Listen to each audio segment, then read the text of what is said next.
I'd like to say that I think that we're on the eve of something that's going to make the Industrial Revolution look like a small-town tryout out of town. And I'm talking about the communications revolution. I think it's coming very quickly, and that the movies of the 80s are going to be amazing beyond what any of you can dream, just a couple of years away from now.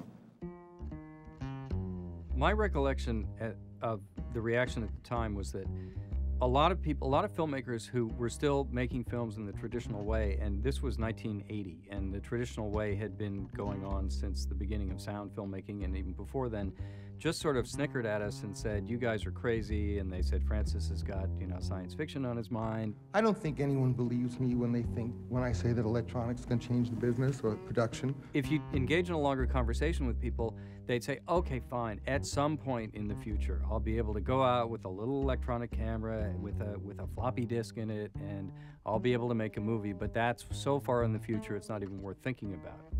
I was watching the Academy Awards. I was on a different career path. I was actually studying to be a dentist.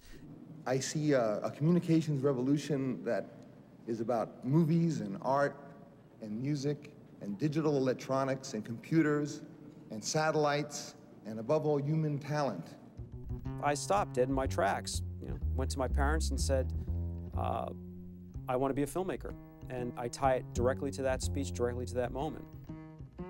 It's called electronic cinema because Francis at the time thought that the future of filmmaking would not be filmmaking, but electronic cinema making. In other words, images would be created and edited and distributed electronically, which is getting almost to be the case now, 23 years later. In 1980, the filmmaking process was photomechanical.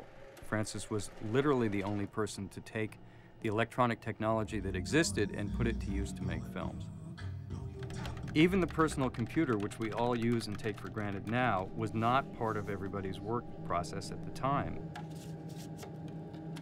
The whole concept of word processing did not exist.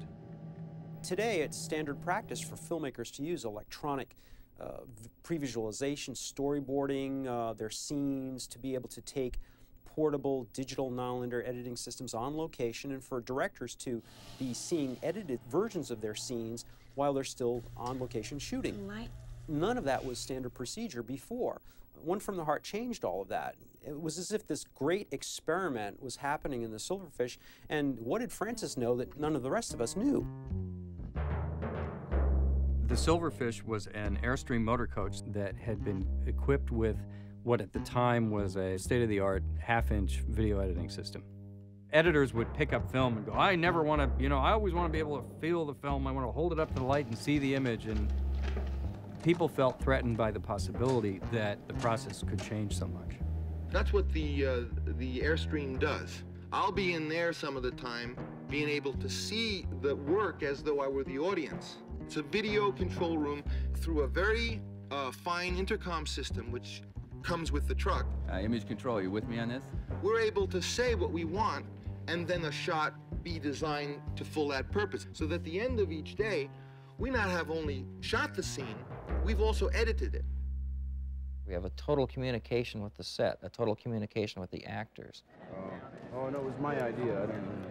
There was a lot of discussion at the time about how it would affect the movie, that the director was not always present on the set. Francis, can you hear me?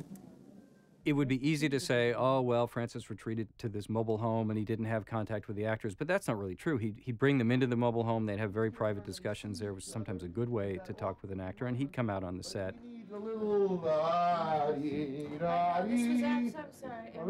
It wasn't as if he was cut off, but it made for a different kind of actor-director relationship. You make it a little more Italian.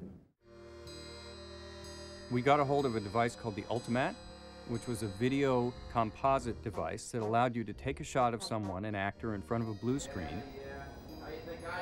and then shoot a background and put them together. Now we have almost a whole library of the actors, so anytime we want to stick the actor in front of an imaginary set, we can do that. The great thing about it was you could see this immediately. In those days, if you did that kind of shot on film, you'd have to wait for the footage to come back from the lab before you saw if it was even going to work. It's a high wire act. Yeah, right. Love is a high wire act, especially with this guy. Vittorio had an elaborate concept of how the colors related to emotions.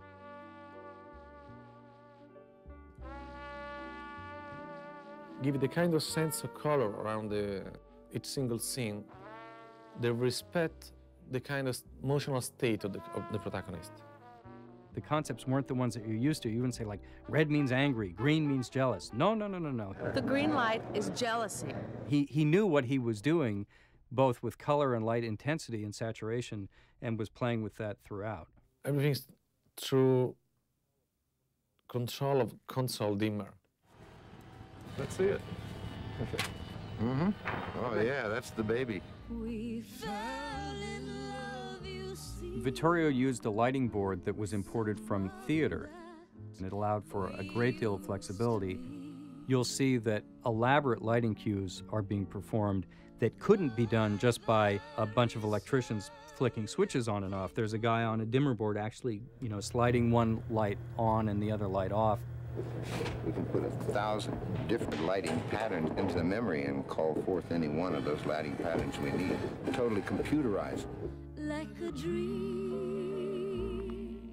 In-camera lighting fades. The idea of having a lighting board and controlling all of the lighting in shot. You bought it. It wasn't about creating the illusion of reality. It was, in fact, celebrating the artificial heightened language of telling the story.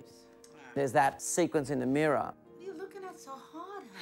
Seeing light fades and light pickups and lighting cues that are absolutely theatrical, but within the cinematic language. Big deal. This is a very idealized reality, this movie, so that in general, when in doubt, if you're sitting there and you have to make a choice, should something be beautiful or should it be realistic? Make it beautiful.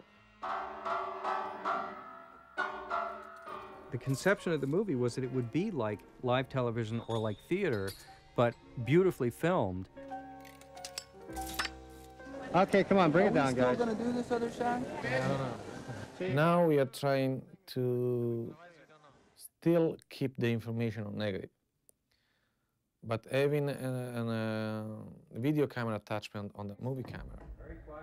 The tape will be gotten through the movie cameras. Okay, let's stand by for picture. Now we're using videotape as a communication to everybody.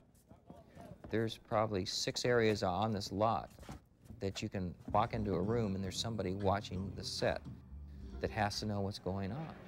Yeah, Francis.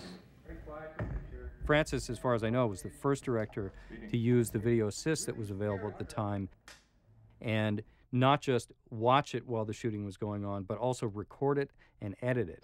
So he could be editing his show as he was shooting. That's something nobody had done. We can have an image that can help to us to know right away what we're doing. Cut. That is a very, very good help, how the image is being formed. The truth of the matter is it is too rushed. It is really, it's a wonderful situation that could sustain whatever you guys do, The legacy of One from the Heart is that it moved ahead the technology, and it also enabled more people to become filmmakers. The electronic filmmaking future that Francis foretold is upon us. What's exciting to me is not just to make an electronic cinema which can do everything that the traditional cinema can do, it's that the electronic cinema can get into the areas of imagination way beyond, you can do anything. And not only can you do anything, you can spread it throughout the world.